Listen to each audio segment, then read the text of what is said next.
Hey Kim, welcome to the MasterCard Cup. Just want to give you an opportunity here to view your swing at regular speed. We'll let that play on through. We'll put you back in your dress position, and we'll go ahead and take a look at a few things for you. So while we got you back here in your setup, let's first of all take a look at your posture. We can see that your spine is nice and straight and on a good tilt. Your legs come down into a nicely unlocked position. Do hold your arms a little bit far out in front of you. The club works out to the ball. So if I were going to work on your golf game and revise your posture here a little bit, we would just get your arms to just hang down so that your hands are just a little bit closer to your thighs. And at that point in time, just let the club work out to the ball. And keep everything else in the exact same position that we're in. So a slight revisement sort of from the red position into yellow. From here, just want to take a look at your alignment. We can see that your feet are headed in this direction here. Carry that out towards the fairway. Theoretically, your club face is supposed to run parallel to your feet. Parallel lines on camera will have an appearance to converge. And with that philosophy in mind, you're set up right down the center of the fairway. So great job. Let's go ahead and do a little split screen comparison here between you and Chela Choi. I've got some color-coded lines up on the screen just to use as a visual reference as it pertains to swing plane. And the only thing I really want to point out here is just notice how her hands are a little closer to her thighs, and that's what I was talking about when we were looking at your posture. Now, as it pertains to the golf swing, what are we looking to achieve here? Well, when we draw the golf club back, we want to turn the shoulders. We want to bring the arms and hands back as well as the club. And we'd like to see the club coming back directly along the red line. That simply means the club is moving back on a proper swing plane and also on an arc, considering the golf swing functions off of a turn and a rotation. As the golf club travels back along this red line, we want to incorporate some good wrist hinge into play, where we're going to transition the club head from having been below and in front of our hands to now getting that club head above and behind our hands. Very important move. From here, we're going to work the club from red up towards the blue-yellow V zone. When we finally set the club at the top of the backswing, we either want to have the left arm in the club situated on the yellow line, somewhere between the blue-yellow V zone, or physically up on blue. And with Chela, we can see she pretty much sets her left arm on the yellow line with the club shaft and the club head within the blue-yellow V zone, remaining a little closer to yellow. We also have full shoulder rotation. We do this about a very stable right leg, while maintaining our posture in the axis we created with our spine at address. And that's the whole purpose of achieving good posture. So let's watch you initiate your takeaway here. We can see that you draw your hands back a little bit outside to begin with. So don't be afraid to let your hands maybe just ever so gently just be allowed to work inside and around you a bit. But right there you start to recover, start to work it around with some shoulder turn. And as you continue back here, we can see you stay a little stiff-wristed with the golf club at this point in time. Hopefully you get some wrist hinge in the next frame here. Yeah, we do. And the club head's starting to work above and behind your hands, so that's good right there. And as we continue to work that club to the top, your shoulders are turning. And let's see where you set things when you finally get to the top of your backswing here. So we can see you really don't maximize the wrist hinge. So something I would definitely like to learn to do is help you with your wrist hinge during your backswing, because I'm a little concerned your arms might break down a little and overswing here, just because your brain's telling you still got to get the club back far enough. And what we actually end up seeing is we end up seeing an overswing, and your arms definitely do break down. So learning how to create proper wrist hinge in the backswing is critical, because what wrist hinge does for you, it does two things. One, in the backswing, it creates club travel, so your arms don't have to break down like they are right now. And it also creates club speed going through. So it's like a pitcher throwing a ball. If he didn't cock his wrist, he'd have nothing to snap through at the last second. Okay? So obviously a breakdown in your arms here, what does that mean? Well, your forearms compress into your bicep, your triceps are working in behind your back, and that's causing your left arm to fold. Okay? Now, you've got excellent shoulder rotation, super stable right side. You're maintaining your posture in the axis you achieved that address. I mean, everything looks superb here. It's just that, the arms break down and we overswing. So what does that mean? Well, you're going to have to refine your arms and your golf club to initiate your transition back into the ball. So we can see with Chela what do we want to do? Well, we want to move our weight now from our right foot to our left. We want to fire those knees and the hips laterally to the target, unwind the core, and fire the hands. And in doing so, we have to make sure that we bring the golf club from wherever we set it in that blue-yellow V zone, that we bring that golf club back down onto red, which is where the club originated. And that's exactly what we can see here with Chela Choi. The golf club has returned back to plane. The other thing we want to observe at this stage of the golf swing is the relationship between the lead forearm and the golf club. I refer to this as the backwards check mark. And it simply means that she's retaining angle coming into the hitting zone, whereby her club head is above and behind her hands. And this is going to allow us to create a lot of power in our golf swing, aside from the fact she's also going to have the ability to hit the ball straight due to the fact that, again, the club has returned back to plane, which is a main criteria in producing straight golf shots. But the thing I want you to note is that this golf club is just returning back pretty much into the same position that we achieved when we created the hinge coming back. So here's the club head below and in front of our hands. We come back, we create that hinge. Well, where's the golf club right now? Yeah, it's in the exact same position, right? There's that backwards check mark. So all we're doing is we're hitting that exact same position when we come down. And that makes sense because the club has to return back to where it came from. Okay? So this is a critical part of a golf swing if we want to have power and we want to hit the ball straight. So in your case now, like I said, we've got to refine the golf club. We got to refine your arms. And I mean, take a look at this position right here. So you've rerouted everything on your downswing to this position. Well, great turn, stable right side, arm geometry is perfect relative to the core, and club's in perfect position relative to your arms. Would that not be a perfect top of the backswing? It would. So ultimately, that's what I would do. I would teach you how to get to this position, not break it down, and create that overswing that you're creating. So from here, let's continue on with your downswing.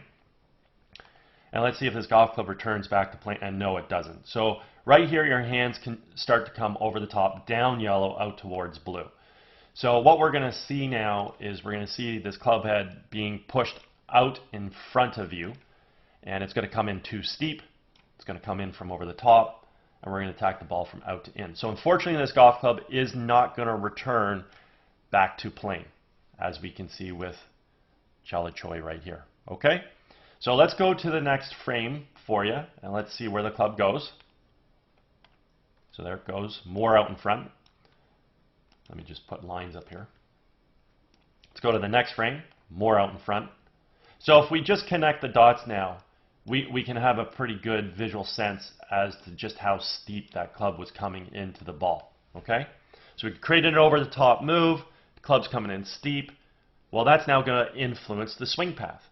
So we can see with Chela, I've already marked where her club returned back to plane, and then in her case, the club just simply comes into the ball directly from the red line, or actually a hair underneath.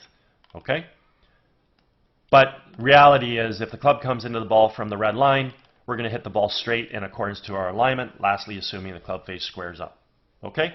In her case, with the club being a little bit underneath the plane, she could block the ball a little right if she doesn't square the face up. So the reality is she probably hits nice soft draws, ball starts a couple yards right, moves a little bit left with the club face closing. You can't do that because your club's not attacking from the inside. So seeing that the downswing planes are vastly different here, let's just go ahead and take a look at the pass of the club now. So we can see with Chela, club's inside the ball, expands out to make contact, and the club moves through on a nice natural subtle arc.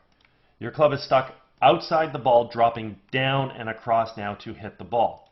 And it's going to keep moving left as you move through. See it? So if we square the club face up to this out to in path, we'll hit the ball solid. The problem is we're going to pull the golf shot to the left. If we over-release the club to the same path, not only will we pull it, but we'll pull draw it or pull hook it.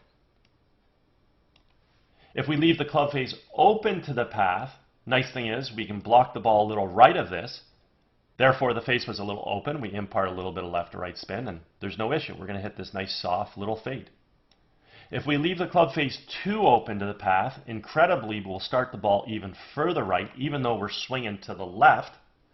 Therefore, the club face was massively open, and we're going to impart now way too much left to right spin, and we're going to hit some form of a block slice. Okay? Last thing I want to look at here before I check out your actual club face position through impact is I just want to look at your right foot. So notice your right heel still on the ground through impact. Chela Choi's heel's off the ground. Watch the continued activity in her right foot as she swings through the golf ball. That right heel is going to come off the ground completely. She's going to get up on the toe of her right foot. We're going to be able to count the spikes in her right shoe. And that allows the weight to get to our left side, allows the hips to square around, shoulders to fully rotate, the hands get high with the club back in behind us. So that footwork allows us to get to a finish. So we got to see what you do with your right foot on the way through, and we can see nothing happens all the way through to here. Okay? So you're very flexible. You get your upper body into a good finish. But all you need to do here is just learn how to create proper footwork.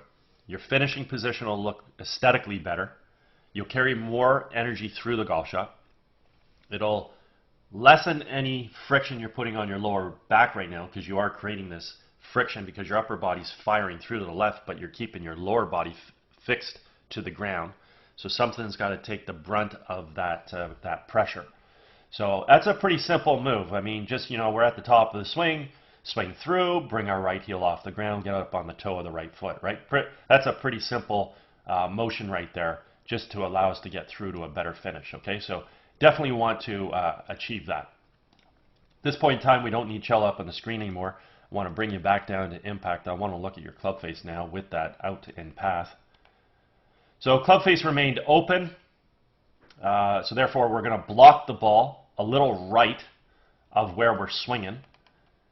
Okay, so we can see the ball heading right out here. Because we blocked the ball right of where we were swinging, which was to the left, the club face is open, therefore we're imparting left to right spin. That ball is going to have to fade to the right. Now, how much will be indicative of how much that club face was open. Okay? Overall, I mean, you got some really great athletic qualities with your golf swing. I mean, your hands work fabulous. You bring them back, you fire them through. Looks great. You coil, you uncoil through. You get your upper body through to a finish, but you just got to let your... Actually, look at the last second here. I didn't let the swing finish playing on. So when you are done, okay, we're finished here, right? Your foot's still on the ground. But notice, all of a sudden now, you decide to bring your right heel up off the ground. Let's see how much movement you create. So that's pretty good there. You're almost getting up on your toe. So why don't you let that happen just sooner? Okay? You don't want to let it happen this late because it's not effective. So now, if you just create this footwork a little bit earlier, that's exactly what I'm looking for. So anyways, getting back to your athleticism here, hands work great, your core works well, you get your upper body through to a finish, you finally get footwork, at the very end of everything. Just want to do that sooner. Posture looks really good. Talked about maybe getting your hands a little closer at address. Alignment looks really, really good. Backswing's excellent until, unfortunately, we get to the top. So ideally, you would like to learn how to create better wrist hinge, bringing the golf club back so we can reduce arm travel. Definitely want to fix the top of your backswing so we keep the golf club. Let me actually bring this back down so we can try and learn to somehow keep the golf club maybe a little bit more sort of in just this position, or maybe not that position. For irons, that'd be great, but for a driver, we want to get that golf club back a little bit further. But this excess motion, we would like to eliminate. And then the big thing for you is we gotta prevent that move right there. We gotta prevent the golf club coming from over the top, because it is the single most important aspect of a golf swing to create power, and more importantly, really to have consistency. Okay? So right now, because that golf club is coming over the top, coming in too steep, attacking the ball from out to in, now you've got to manipulate the club face. Thought process is, hey, I'm swinging left, better leave the face open. You do, you leave it too open, and now we lose the golf ball right. Again, like I said, if you happen to square the face up, it's going left. You're going to pull it or pull draw it or pull hook it. But I would hazard to guess most of the majority of the time you leave it open and you're hitting this sort of block fade all the time. You got a lot of potential, and if you were correct your downswing playing, boy oh boy, you could become a really consistent ball striker and a really good player. Okay. Anyways, if at any point in time you ever want to work on these aspects, I'm located over at Glen Abbey in Oakville, obviously where the event was held. Be happy to structure a program for you. Also, if you're involved with any golf tournaments at all, you guys are looking for a unique gift to provide your guests, certainly feel free to reach out. I'd be happy to discuss my swing analysis services with you or any of the committee members. Anyways, I hope you had a fabulous day, and I hope you enjoyed getting an opportunity to see your swing on video here. Take care.